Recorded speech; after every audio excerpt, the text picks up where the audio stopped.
On July 4th, the United States turns 250, a milestone only a handful of nations have ever celebrated. Across America, fireworks will light up the skies. Warships will sail into harbors, and millions will mark the country's biggest Independence Day ever. But this historic anniversary is no longer just about America's founding.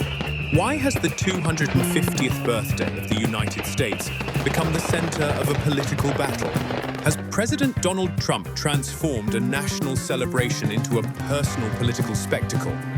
Or is he simply giving America the grand celebration its landmark birthday deserves? From record-breaking fireworks and military flyovers to funding disputes, state boycotts and accusations of partisanship, America's semi-quincentennial has become far more than a celebration of history.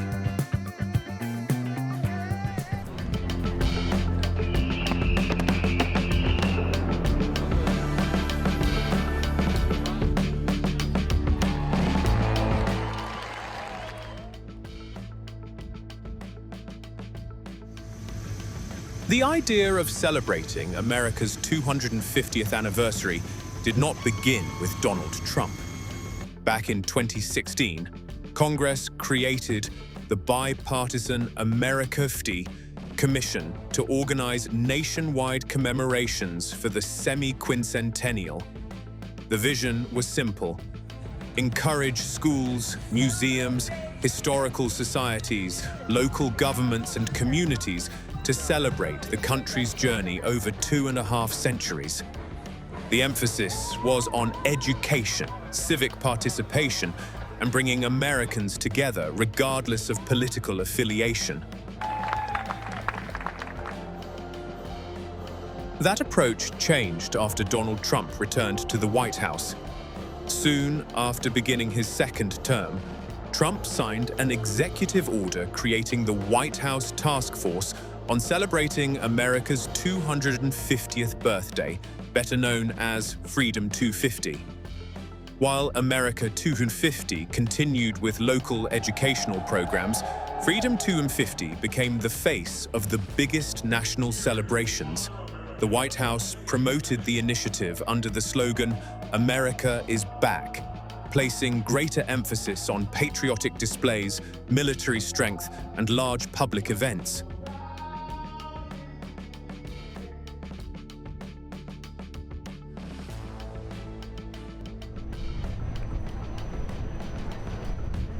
The centerpiece of the anniversary is Washington, D.C., where the National Mall has been transformed into the stage for one of the biggest Independence Day events in American history. Trump is scheduled to deliver the keynote address before massive military flyovers and an enormous fireworks display. Organizers say nearly 850,000 fireworks shells will be launched from 10 different locations across the Capitol in an attempt to set a Guinness World Record. Fighter jets, B-2 stealth bombers, and patriotic entertainment are all part of a celebration designed to project American strength and confidence.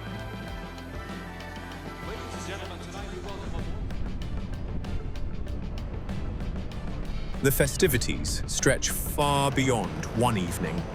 The Great American State Fair has occupied large sections of the National Mall for more than 2 weeks, showcasing exhibits from participating states and territories. Freedom trucks have traveled across the country carrying interactive displays aimed at schools and local communities. International events have also joined the anniversary, including Sail 250 in New York, where dozens of naval vessels from around the world gathered to honor America's maritime traditions. Supporters say the scale of these events finally gives the country's milestone the celebration it deserves.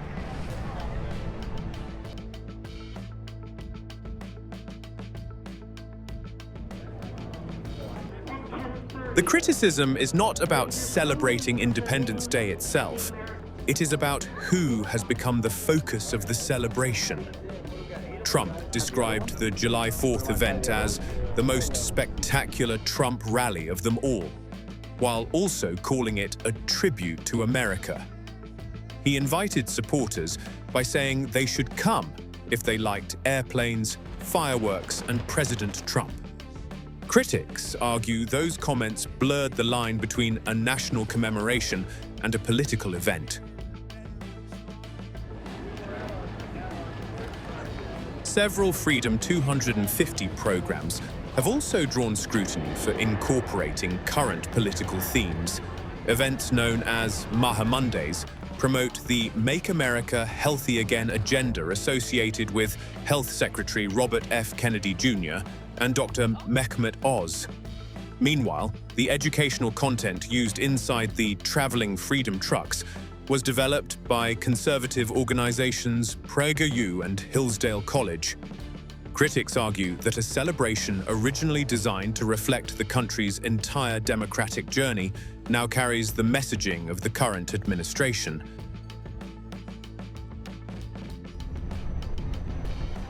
Questions have also emerged over funding. Lawmakers say the original America 250 Commission has struggled to receive the money Congress approved, while Freedom 250 has enjoyed strong federal and private financial backing. According to lawmakers, millions of dollars intended for the bipartisan commission were redirected to freedom trucks. Senators have demanded explanations over how taxpayer money has been allocated and whether contracts linked to the celebrations were awarded fairly. Watchdog groups have also questioned the role of private companies involved in organizing the anniversary events.